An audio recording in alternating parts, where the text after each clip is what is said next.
皆さん、こんにちは。日本語講師のゆりです。日本人と接していて意味はわかるのになぜそうなるのか理解できないと困ったことはありませんか？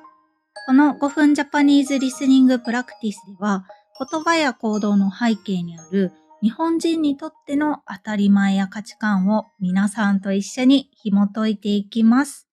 今日はナコウドというキーワードから日本人の人間関係を覗いてみましょ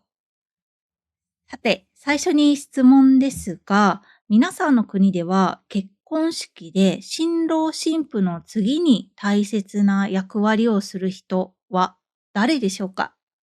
日本では1960年代頃まで多くの結婚式に仲人と呼ばれる人がいました。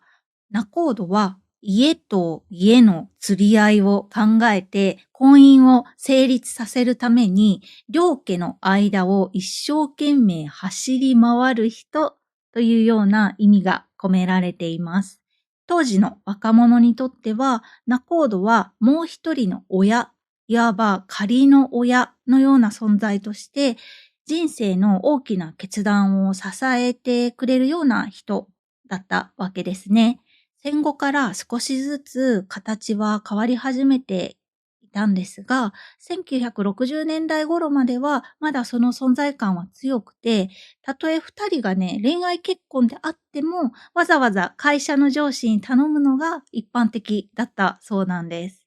なぜ出会いに関係ない上司にわざわざ仲人を頼んでいたのかというと、それはこの仲人が単なる紹介者ではなく、二人の後見人としての役割を期待されていたからなんですよね。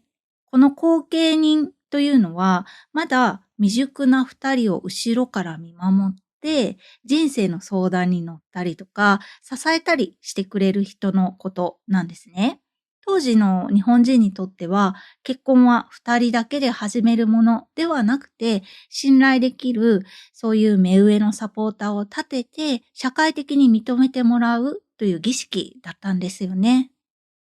さて、結婚を決めたカップルは上司に仲人を依頼しますよね。これは特に頼まれ仲人と言いますね。二人の出会いには関係はないんですが、結婚式で挨拶をしてもらったりとか、二人の後ろに座ってもらう。いわばその結婚っていう契約の保証人みたいな役割を果たしていました。今から考えると少し不思議な文化ですよね。どうしてこんなことをしていたと皆さん思いますか？それは当時の日本人の人生が会社という組織と強く結びついていたからですね。終身雇用が一般的だったので、上司は単なる仕事の管理者ではなくて、人生の先輩でもあったんですよね。そんな時代があったんです。一度入った会社で定年まで働く時代でしたから、上司に仲人を頼めば、その後も仕事とか人生の後見人として家族ぐるみで守ってもらえる、そういう深い結びつきがあったんですよね。ですが、1990年代以降、日本は経済状況が大きく変わりました。一つの会社に定年まで勤めるとは限らないっていう時代に変わっていったんですよね。会社との結びつきが弱まるにつれて、一生の後継人を頼むっていう発想も次第に現実的ではなくなっていったという流れがありますね。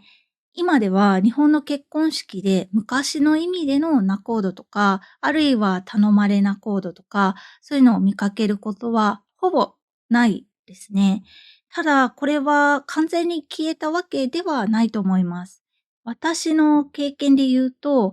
大学教員の世界では、頼まれ仲人のような関係っていうのは、まだね、残っていましたね。